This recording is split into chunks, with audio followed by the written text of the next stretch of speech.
കടമീൻ മേടിക്കാനായിട്ട് പറ്റത്തില്ലാത്തതുകൊണ്ട് കടമീൻ മേടിയിട്ട് ഞങ്ങൾ കുറവാണ്. മേടിയിട്ട് നിർത്തി അന്നത്തെ പ്രശ്നത്തിൽ. പിന്നെ പ്രശ്നം അറിഞ്ഞേ പിന്നെ മേടിച്ചിട്ടില്ല.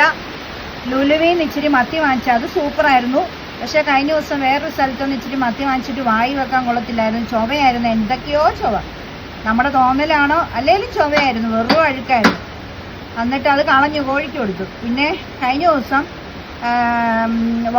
ആറ്റുവാള കിട്ടി.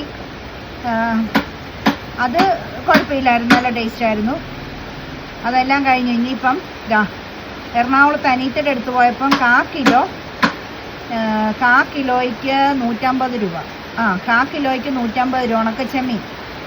അപ്പം ഇതിലും വില കുറവായിരുന്നു. പക്ഷേങ്കിലേ ഇപ്പം കടമീൻ്റെ പ്രശ്നം കൊണ്ടാണ് വില കൂട്ടിയത്.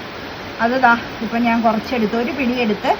ഇനി ഇത് നല്ലതായിട്ടൊന്ന് ഓട്ടുവറ വറക്കണം. ചുമ്മാ എണ്ണ ഒഴിക്കാതെ ഇത് വറുത്തെടുത്തിട്ട്, കരിയാതെ വറുത്തെടുത്തിട്ട് ചിരട്ട വെച്ചിങ്ങനെ നമ്മൾ അമക്കുമ്പോൾ തല വേറെ മണം വേറെ വരും.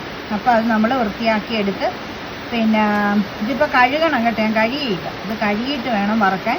ഞാൻ ഇപ്പോൾ പാനിലോട്ട് അങ്ങ് ഇട്ടെന്നേ ഉള്ളൂ. കഴുകിയിട്ട് വേണം പാനിനകത്ത്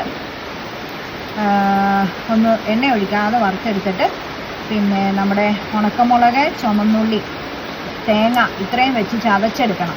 അപ്പോൾ ഇന്ന് ചെമ്മീൻ ചതച്ചതും പരിപ്പ്, പട്ടാള ക്യാമ്പിലെ പരിപ്പില്ലേ, ആ പരിപ്പ് കറി, പിന്നെ ബീൻസ് മെഴുക്കുവരട്ടി. ഇത്രയാണ്. സൂപ്പർ മഴ. ഇത്രയും നേരം വെയിലായിരുന്നു. സൂപ്പർ മഴ തുടങ്ങിയിട്ടുണ്ട്. ആരൻ ഇവിടെ ബീൻസ് അരിഞ്ഞ് തരുവാണ്. ചെമ്മീൻ ചമ്മന്തിക്കുള്ള പിന്നെ ഇത് ചെറിയ 4-5 ചുമന്നുള്ളി റെഡിയാക്കുവാണ്. പിന്നെ ഒരു ചിരട്ടയിൽ ഇച്ചിരി കഴന്നിരുന്ന തേങ്ങ, കഴന്നല്ല, ഒരു കുറച്ച് തേങ്ങ റെഡിയാക്കി തരും ചെമ്മീൻ ചതയ്ക്കാൻ. ഹാപ്പിയാണോ പിന്നെ? മഴ തുടങ്ങിയിട്ടുണ്ട്. നമുക്ക് നമ്മുടെ ജോലി ചെയ്യാം. വർക്ക് ഏരിയയിലായതുകൊണ്ട് ഇങ്ങനെ എനിക്ക് മഴയും കണ്ടുകൊണ്ട് ഇങ്ങനെ ജോലി ചെയ്യാം. സൂപ്പറാണ്. എൻ്റെ ഉറിയൊക്കെ കണ്ട മഴ കാണുക. കോഴിയെ ഇപ്പോൾ ഇറക്കി വിട്ട് മഴ വരാൻ നേരം കയറ്റി വിട്ടു. അവളമാരവിടെ നിന്ന് എന്നെ നോക്കുന്നു. അപ്പോൾ നമുക്ക് നമ്മളുടെ ജോലികൾ ചെയ്യാം. രാവിലെ ചപ്പാത്തിയും കുറേ ദിവസമായി ചിക്കൻ കറി ഉണ്ടാക്കി വെച്ചതിൻ്റെ ബാക്കി ഇന്നും ഉണ്ടായിരുന്നു. അതും കൂട്ടി ചപ്പാത്തി ഉണ്ടാക്കി കഴിച്ചു. ഉച്ചയ്ക്ക് ചോറുണ്ട് കഴിയുമ്പം 3 മാങ്ങാപ്പഴവും കൂടെ ഉണ്ട്. കഴിഞ്ഞ ദിവസം 1.5 കിലോ 100 രൂപയ്ക്ക് വാങ്ങിച്ച നീലം മാങ്ങ.